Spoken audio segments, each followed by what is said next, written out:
Bismillahirrahmanirrahim. Assalamualaikum warahmatullahi wabarakatuh. Hadis di kelas 5. Kita akan belajar tentang surat Al-Adiyat. Silahkan disimak baik-baik. Surat Al-Adiyat merupakan surat yang ke-100 dalam Al-Quran.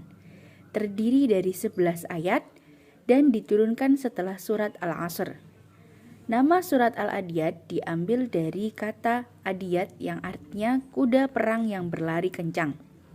Secara garis besar, surat ini menjelaskan tentang ancaman Allah kepada manusia yang ingkar dan sangat mencintai harta. Mereka akan mendapatkan balasan kelak di hari kiamat. Surat ini juga menunjukkan keistimewaan kuda yang tangguh dalam berperang dan juga setia. Al-Adiyat, disimak baik-baik. Bismillahirrahmanirrahim. Wal-'adiyati dhabha, fal-muriyati qadha, fal-mughirati subha, fa'atharna bihi naq'a, fawasatna bihi jam'a. Innal insana lirabbihi lakanud. Wa innahu ala dzalika lasyahid wa innahu lihubbil khairi lasyadid. Afala ya'lamu idza bu'sira ma fil kubur wa husila ma fis sudur. Inna rabbahum bihim yawma idzil khabir. Shadaqallahul azim. Bacakan ayat dari surat Al-Adiyat yang terdapat 11 ayat. Sekarang kita akan belajar isi kandungan dari surat Al-Adiyat. Baik, dari ayat pertama. Wal-'adiyati dhabha, yang artinya demi kuda perang yang berlari kencang terengah-engah. Maksudnya di sini Allah bersumpah dengan menyebut kuda apabila dilarikan untuk berjihad di jalan Allah, maka kuda tersebut akan berlari dengan kencangnya. Fal-muriyati qadha, dan kuda yang memercikkan bunga api dengan pukulan kuku kakinya, yakni saking kerasnya hentakan kuku kuda tadi karena cepat larinya, lalu keluarlah percikan api dari kaki atau kuku kaki dari kudanya. Fal-mughirati subha, dan kuda yang menyerang dengan tiba-tiba pada waktu pagi. Kuda yang menyerang di waktu subuh seperti halnya yang pernah dilakukan oleh Rasulullah. Beliau mengadakan serangan di waktu subuh. Fa'asarna bihi naq'a, sehingga menerbangkan debu. Maka kuda tersebut menerbangkan atau mengepulkan debu di tempat ia berlari karena gerakannya yang sangat keras. Fawasatna bihi jam'a, kuda tersebut berada di tengah-tengah musuh dalam keadaan menyerang, yang membuat mereka takut dan was-was. Innal insana lirabbihi lakanud, sungguh manusia itu sangat ingkar, tidak bersyukur kepada Tuhannya.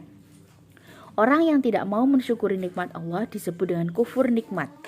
Al-Kanud di sini dimaksudkan bagi orang yang selalu mengingat musibah tapi mereka melupakan nikmat dari Allah. Jadi sekilas dari ayat 1 sampai dengan ayat di sini menjelaskan tentang kuda yang dipakai Rasulullah untuk berperang, dan beliau berperang melakukan serangan itu ketika waktu subuh. Kuda tersebut sangat tangguh, dan jika kuda tersebut dilarikan untuk berjihad di jalan Allah, maka larinya sangat kencang sehingga mengeluarkan percikan api dari kakinya. Ayat selanjutnya, wa innahu ala dzalika lasyahid, dan sesungguhnya dia atau manusia menyaksikan atau mengakui keingkarannya. Di ayat sebelumnya menjelaskan bahwasanya manusia yang tidak mau mensyukuri nikmat itu disebut dengan kufur nikmat. Mereka selalu mengingat musibah tapi melupakan nikmat yang sudah diberikan oleh Allah. Sesungguhnya manusia mengakui akan keingkarannya sendiri yang terlihat jelas dari mananya, dari ucapan dan perbuatannya. Wa innahu lihubbil khairi lasyadid, dan sesungguhnya cintanya kepada harta benar-benar berlebihan. Manusia yang sangat mencintai harta dan selalu ingin menyimpannya menjadikan manusia tersebut menjadi manusia yang bakhil serta kufur nikmat, karena mereka tidak mau mengingat nikmat yang diberikan oleh Allah. Mereka hanya mengingat musibah yang mereka timpa. Afala ya'lamu idza bu'sira ma fil kubur. Maka tidaklah dia mengetahui apabila apa yang di dalam kubur dikeluarkan. Di sini di ayat ini Allah akan memberikan ancaman kepada manusia yang ingkar pada nikmat Allah, bahwa mereka nanti di akhirat nanti akan menerima balasan dari Allah. Wa husilama fis sudur, dan apa yang tersimpan di dalam dada dilahirkan. Allah selalu mengetahui isi hati setiap manusia, dan Allah selalu akan membalas keingkaran mereka. Dan pada hari itu, pada hari kiamat itu, semua yang ada di dalam dada mereka ditampakkan oleh Allah. Ayat terakhir, Inna rabbahum bihim yauma idil khabir. Sesungguhnya Tuhan mereka pada hari itu maha mengetahui keadaan mereka. Allah mengetahui semua perbuatan yang dilakukan manusia.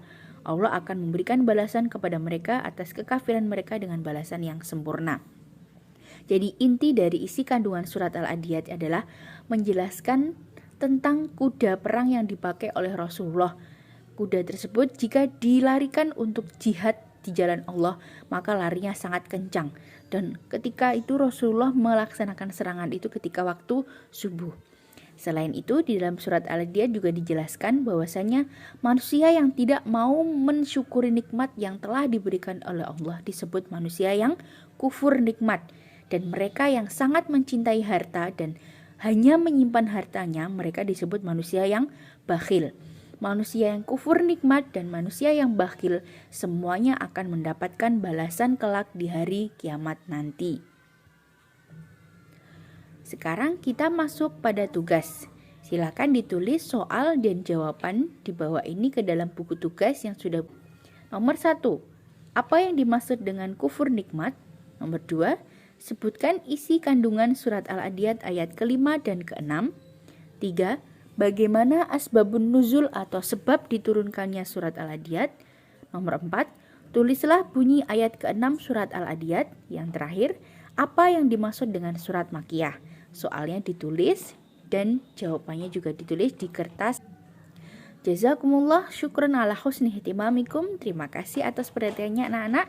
Jangan lupa dikerjakan tugasnya dan selalu jaga kesehatan. Jazakumullah. Assalamualaikum warahmatullahi wabarakatuh.